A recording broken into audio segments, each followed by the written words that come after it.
قرآن کریم میں فرمایا تابو و اصلحو، یعنی توبہ کرے اور عمل صالح بجا لائے، یا بولیے اصلاح کر لے، صحیح ہے، تو خدا بخش دیتا ہے۔ ایک راستہ یہ کہ اگر میں نے اچھی توبہ کر لی، واقعی توبہ، اس کے بعد واقعاً نہیں کیا غلط کام، واقعاً کوشش کی کہ نہیں مجھے برزخ میں نہیں پھنسنا، میں نہیں کروں گا، تو عین ممکن ہے کہ خدا پچھلوں کو نپٹا دے، پچھلوں کو بخش دے۔ اچھا وہ جن کے ساتھ میں نے خرابی کی پھر ان کا کیا ہوگا؟ خدا جانتا ہے ان کو کیسے خوش کرے گا، خدا کی تو اقتدار میں ہے۔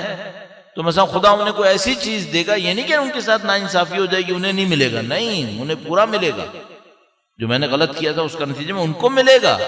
کیا دے گا خدا؟ اللہ جانتا ہے، ان کے دل کو خوش کر لے گا، مجھے بخش دے گا اگر میں نے واقعاً توبہ صحیح کی ہو، واقعاً توبہ صحیح کر لی، نادم ہوا، پشیمان ہوا، اس کے بعد اصلاح کر لی، تو خدا نے پیچھے کو بخش دیا، اور آگے ظاہر ہے پھر میں غلط کام نہیں کر رہا۔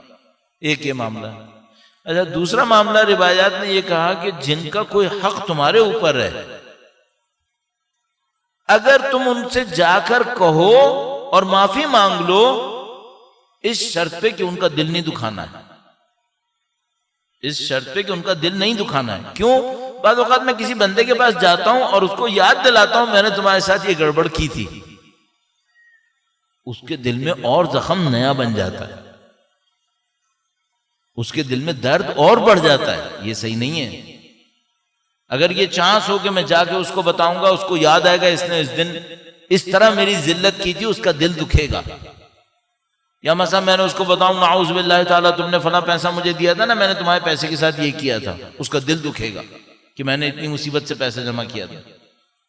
تو پھر مت بتاؤ، پھر اس کو بہتر یہ مت بتاؤ۔ اگر یہ بتاؤ کہ بتاؤں گا تو وہ خوش ہوگا، معافی مانگوں گا معاف کرے گا، خوش ہوگا، تو پھر تو کر لے، ورنہ نہیں کرے۔ غیبت کبھی نہیں بتائیں، یہ غیبت ہر غیبت بتانے کی نہیں ہے۔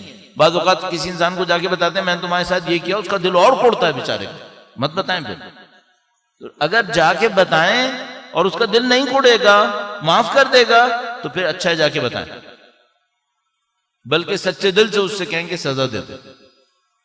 نہیں دیتا کوئی، میں تو زیادہ تر یہ سمجھ رہا ہوں کہ نہیں بتاؤ اچھا ہے، کیونکہ بتانے میں اس کا دل زیادہ کوڑتا ہے۔ ایک بات۔ اچھا آپ بتا بھی نہیں سکتے پھر کیا کریں؟ تو ہمارے پاس روایتوں میں ہے کہ اس کے لیے استغفار کرو، اس کے گناہوں کے کم ہونے کے لیے خدا سے دعا کرو۔ کتنی دعا کرو اس کے استغفار کے لیے؟ جتنے تم اپنے عمل دے کر اس سے سودا کرتے نا، اتنے اس کے گناہ کم کروا لو۔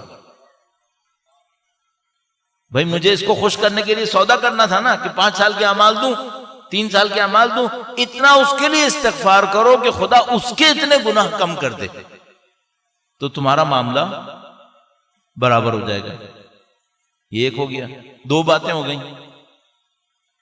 تیسری ایک اور بات بھی ہے، درود بھیجے گا محمد و آل محمد، صلی علی محمد آل محمد وعجل فرج۔ تیسری بات یہ ہے کہ ان الحسنات یذہبن السیئات، اچھائیاں برائیوں کو ختم کر دیتی ہیں۔ یذہبن کا مطلب ہوتا ہے لے کے چلی جاتی ہیں۔ جیسے مثلا کوئی کہیں جا رہا ہو، کسی اور کو بھی ساتھ لے جائے تو اس کو کہتے ہیں یذہب، کہ مثلا وہ اپنے ساتھ لے گیا اسے۔ تو اچھائیاں برائیوں کو ختم کر دیتی ہیں، محو کر دیتی ہیں۔ تو اب مثلا مجھے پتا ہے میں نے فلاں بندے کے ساتھ ناانصافی کی ہے، جا کے بولوں اس کا دل بہت کوڑے گا، یا مر چکا، اب میں کیا بولوں کسی کو، دنیا سے چلا گیا۔ یا وہ جن کا مجھے پتہ ہی نہیں ہے، میں نے جیسے خمس کی مثال دی، میں نے خمس نہیں دیا نعوذ باللہ تعالیٰ، اس سال کتنے لوگ اس کی وجہ سے متاثر ہوئے اللہ جانتا ہے، مجھے کیا پتا۔ تو اب میں کیا کروں؟ اس کے لیے استغفار بھی نہیں کر سکتا، جانتا ہی نہیں اس کو کون ہے۔ دعا تو کر سکتا ہوں خیر کہ خدا اگر کوئی ہے تو اس کے گناہوں کو ختم کر دے۔ ایک اور کام کروں، اس کے نام پر کچھ اچھائیاں کر لوں، اس کے نام پر کچھ اچھائیاں کروں، مثلا کوئی نیک کام کروں اور کہوں خدایا اس کا ثواب ان کو دے دے جن کا حق میری گردن کے اوپر ہے، تاکہ میرا ان کا تھوڑا معاملہ نبٹ جائے۔ تو مثال کے طور پر آپ زیارتوں پہ جائیں نا، کوئی ایک زیارت ان لوگوں کے لیے کریں جن کا حق آپ کی گردن پر ہے۔ حج پہ جائیں، ایک عمرہ ان کے لیے کر لیں، ایک طواف ان کے لیے کر لیں جن کا حق آپ کی گردن پر ہے۔ کیوں؟ نہیں معلوم کتنے لوگ ہوں گے، لیکن کرو، مسلسل کرتے رہو۔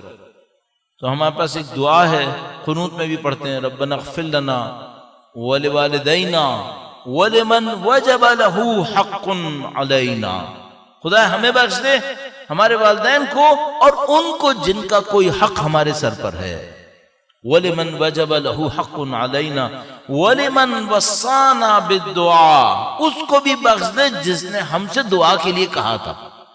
یہ جو ہم ایک دوسروں کو کہتے ہیں نا، میسیجز کے نیچے لکھ دیتے ہیں التماس دعا، زیادہ تر میں تو ہم سنجیدہ نہیں ہوتے، یوں ہی جگہ پوری کرنی ہوتی ہے، کیا لکھیں تو التماس دعا لکھ دیتے ہیں۔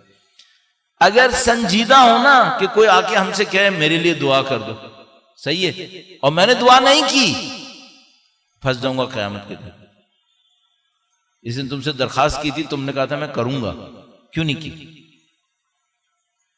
تو جب کبھی آپ التماس دعا کسی کی دیکھیں، اس نے کہا ہے اور آپ مثلا لکھتے ہیں محتاج دعا، ٹھیک ہے، اس لکھنے کا مطلب کیا ہے؟ میں نے آپ کی التماس دعا سن لی ہے، اسی وقت دعا کر دیا کرو، خدا اس کی مشکل آسان کر دو، ایک دعا کر دو، کیوں؟